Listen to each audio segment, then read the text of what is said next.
ആഭിമുഖ്യത്തിൽ പോഷക ഭക്ഷ്യമേള സംഘടിപ്പിച്ചു. മാനസികാരോഗ്യ അവബോധം വളർത്തിയെടുക്കുക എന്ന ലക്ഷ്യത്തോടെയാണ് കുടുംബശ്രീ ജില്ലാ മിഷന്റെ സഹകരണത്തോടെ പോഷക ഭക്ഷ്യമേള നടത്തിയത്. GRC വാരാചരണത്തിന്റെ ഭാഗമായാണ് ഷൊർണൂർ നഗരസഭയിൽ പോഷക ഭക്ഷ്യമേള സംഘടിപ്പിച്ചത്.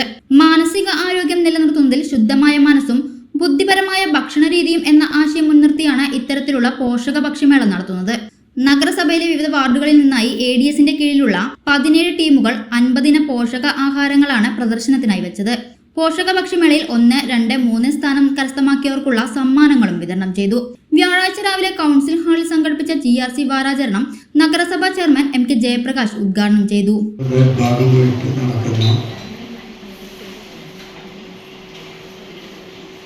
നമ്മുടെ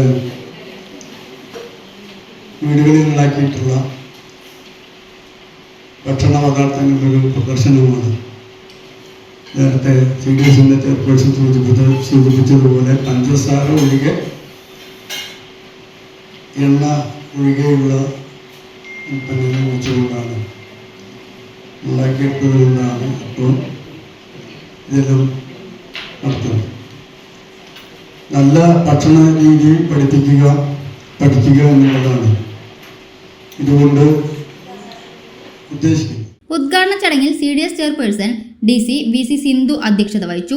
ഉപജീവന ഉപസമിതി കൺവീനർ മാലിനി സ്വാഗതം പറഞ്ഞു. സ്റ്റാൻഡിംഗ് കമ്മിറ്റി ചെയർമാൻമാരായ SG Mukundan, Fathimath Farsana, KM Lakshmanan, secretary PS Rajesh എന്നിവർ സംസാരിച്ചു. കമ്മ്യൂണിറ്റി കൗൺസിലർ PV റമീസ മാനസികാരോഗ്യ അവബോധ ക്ലാസ് എടുത്തു. സാമൂഹിക വികസന ഉപസമിതി കൺവീനർ ജിഷ നന്ദി പറഞ്ഞു. കുടുംബശ്രീ അയൽക്കൂട്ട അംഗങ്ങൾ, ഹരിതകർമ്മസേന, അമൃതമിത്ര അംഗങ്ങൾ, നഗരസഭാ ജീവനക്കാർ തുടങ്ങിയവർ പങ്കെടുത്തു. സൗജന്യ വൈഫൈ കണക്ഷൻ അങ്ങനെ വരാൻ വഴിയില്ലല്ലോ. ഫ്രീ മോഡം ഇൻസ്റ്റലേഷൻ ചുമ്മാ. സത്യാടോ, എന്റെ വീട്ടിൽ ഈ കണക്ഷനാ. തന്നെയും വിശ്വാസമില്ല. അല്ല, കേരള വിഷൻ. കേരള വിഷനിലേക്ക് സ്വാഗതം. ഇപ്പോൾ വൈഫൈ കണക്ഷൻ എടുക്കാം ഫ്രീ ആയി.